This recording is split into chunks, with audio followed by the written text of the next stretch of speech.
بڑی بات ہے کہ جو انہوں نے کی ہے. تو اب میں دعوت سے خطاب دے رہا ہوں. کتابوں کے مصنف ہیں، خود بھی صاحب کتاب ہیں، اور 15 کتابیں جو ہے وہ ان کے اعزاز میں ہیں کہ انہوں نے لکھی ہوئی ہے اور شخصیات کا احاطہ کرتے ہیں. اب دیکھتے ہیں کہ وہ آج اس شخصیت کا احاطہ کس انداز میں کرتے ہیں. ہمارے افتخار احمد صاحب کے بارے میں وہ کیا کہتے ہیں، افتخار افتی صاحب کے بارے میں. تو میں دعوت خطاب دے رہا ہوں جناب ڈاکٹر قمر فاروق صاحب کو، وہ تشریف لائیں اور اپنے خیالات کا اظہار کریں. بسم اللہ الرحمن الرحیم. کافی وقت ہو گیا ہے، میرا تو یہی دل تھا کہ آج افتخار احمد افتی صاحب کو زیادہ سے زیادہ ہم سنتے. بارسلونا کے اندر یہ روایت رہی ہے کہ ہم جس قدر اپنے مہمان کو عزت و تکریم دیتے ہیں اسی قدر ان کو وقت بھی کم ہی ملتا ہے. ہم زیادہ وقت خود ہی اپنی گفتگو میں، یہ بھی بہت ضروری ہے کہ مہمان کو تکریم دینا. ایک تو آپ لفظوں سے جو تکریم ہوتی ہے وہ افتخار صاحب جب جائیں گے، جہاں کہیں بھی بیٹھیں گے تو وہ بارسلونا کو ضرور یاد کریں گے کہ بارسلونا میں میرے جو دوست، میرے چاہنے والے، میرے فالوور تھے، وہ میرے بارے میں کن خیالات کا اظہار کرتے تھے یا کیا انہوں نے میرے بارے میں، تو کس طرح کی سوچ میرے بارے میں رکھتے ہیں. افتخار افتی صاحب ہشت پہلو شخصیت ہیں. میں تو اکثر کہتا ہوں کہ اس وقت پاکستانی معاشرہ جو ہے وہ قحط الرجال کا شکار ہے. مقصد کہ میرے معاشرے کے اندر جتنی خوبیاں افتخار افتی کے اندر پائی جاتی ہیں وہ تمام خوبیاں اب ناپید ہیں.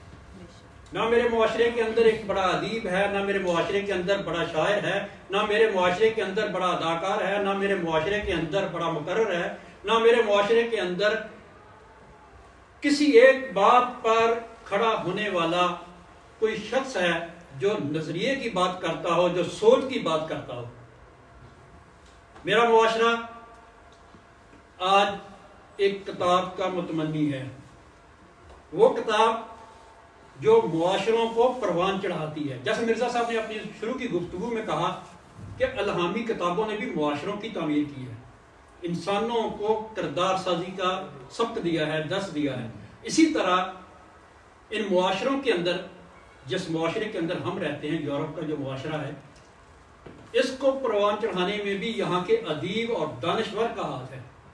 یہاں کے ادیب اور دانشور نے ایسی ایسی راہیں دی ہیں اس قوم کو کہ آج انہی راہوں پر چل کر صف اول کی قومیں بن گئی ہیں.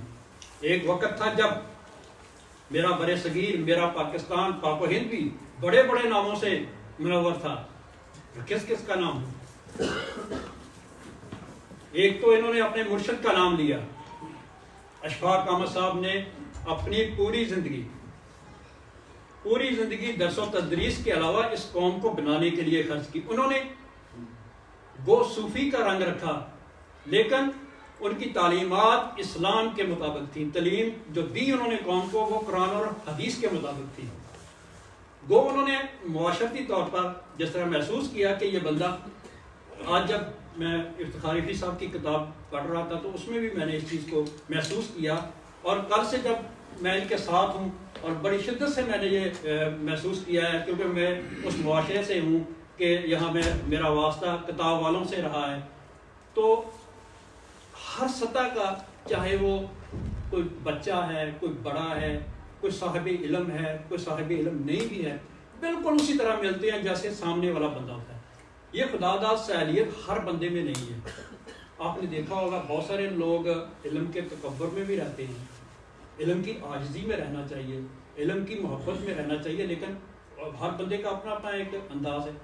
تو اپنے معاشرے کی بات کرتا ہوں. جب میرا معاشرہ اخلاقی لحاظ سے بہت اوپر تصور کیا جاتا تھا، جس میں انہوں نے اپنے مرشد والد کے حوالے سے کہا کہ والد، اس وقت واقعی میرے معاشرے کے اندر والد کو ہی مرشد سمجھا جاتا تھا. میں نہیں سمجھتا کہ یہاں جاوید مغل صاحب بیٹھے ہیں، اس عمر کے لوگ اپنے والدین کے رات کو پاؤں دبا کے نہ سوتے ہوں، لیکن آج کا معاشرہ، آج کا نوجوان اس طرح نہیں ہے. اس کی وجہ کیا ہے کہ نہ آج میرے معاشرے کے اندر علامہ اقبال ہے، نہ آج میرے معاشرے کے اندر مجید امجد ہے، نہ میرے معاشرے کے اندر آج اشفاق احمد ہے، نہ میرے معاشرے کے اندر حکیم سعید ہے، نہ میرے معاشرے کے اندر ممتاز مفتی. یہ وہ لوگ، بڑی لمبی لسٹ ہے. یہ وہ لوگ تھے جنہوں نے معاشرے کو تعمیر کیا، جنہوں نے معاشرے کو پروان چڑھایا، جنہوں نے معاشرے کے اندر اشائیاں بیان کی. آج اسی قبیل کا شخص ہمارے اندر موجود ہے، ہمارے پاس موجود ہے. ہم ان سے مصافحہ کر سکتے ہیں، ہم ان سے گفتگو کر سکتے ہیں.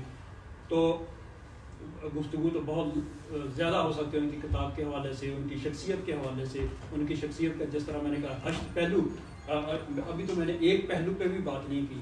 ابھی تو ان کی جو کتاب کا ایک تھیم ہے کہ اس معاشرے کو محبت کی ضرورت ہے. اس معاشرے کو نہ چاہتے ہوئے بھی اگر آپ سے غلطی نہیں بھی ہوئی، اگر آپ سے غلطی نہیں بھی ہوئی تب بھی معافی مانگنے کا معاشرہ ہے کہ آپ معافی مانگ کے سائڈ پہ ہو جائیں، چاہیں اللہ آپ کو سلامت رکھے، ٹھیک ہے. لیکن جو اس وقت جس طرح سوشل میڈیا کا جو مغل صاحب نے گفتگو کی کہ سوشل میڈیا نے اس وقت بہت زیادہ معاشرے کے اندر بے چینی پیدا کی ہوئی ہے، اور اس بے چینی کو تبھی ختم کیا جا سکتا ہے جب افتخار جیسے لوگ میدان عمل میں ہوں گے. ان کو زیادہ سے زیادہ پروموٹ کیا جائے گا، ان کی بات کو، ان کی گفتگو کو، ان کے کردار کو پیش کیا جائے گا، تب بھی معاشرے تعمیر ہوں گے. بہت شکریہ.